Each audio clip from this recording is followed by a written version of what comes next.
At the junction of Hermosa Creek and the Animas River, a community of farms to provide food to the mining camp sprouted up around 1872. In 1876, the first orchard was established by T.A. Kerr and Charles Dudley, providing fresh fruit and cider. In 1883, Kerr purchased more land and added pears, sweet cherries, and plums. Fresh fruits were a welcome delicacy to the miners and townspeople, and the Hermosa area became well known for a number of orchards and varieties of fruit. Throughout history in this semi-arid part of Colorado, what has been of utmost importance to agriculture are the rivers and streams, which are born of the snowpack from the mountains and flow down to create our wide, fertile valleys. In these valleys grew plants that the first humans ate and domesticated. Eventually, they developed a ditch irrigation system, adding holding ponds to contain water to use when the stream levels dropped throughout the summer.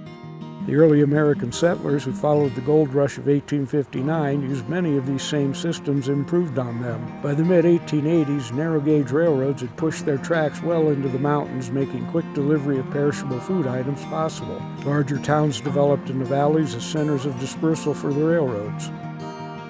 The farmers and ranchers now had another market, the growing population of these towns.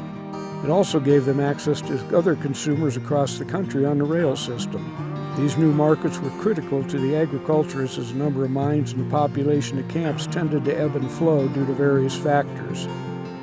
When you read through the diaries and listen to the oral histories of regional people who were among the early settlers or their descendants, there's a few things stand out. They were generally smaller than operations out in the plains, but that was countered by the easier access to water in most areas. While the eastern farms raised mostly dryland crops such as wheat and other grains, farms here could cultivate a wider variety of plants.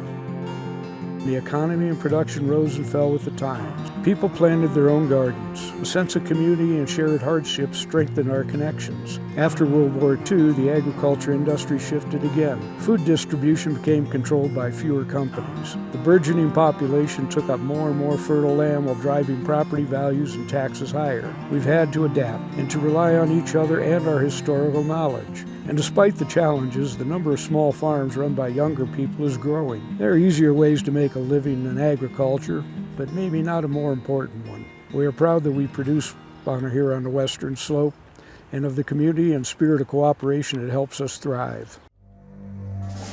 To read this story, visit colorado150southwest.org. Alpine Bank, committed to Colorado and you.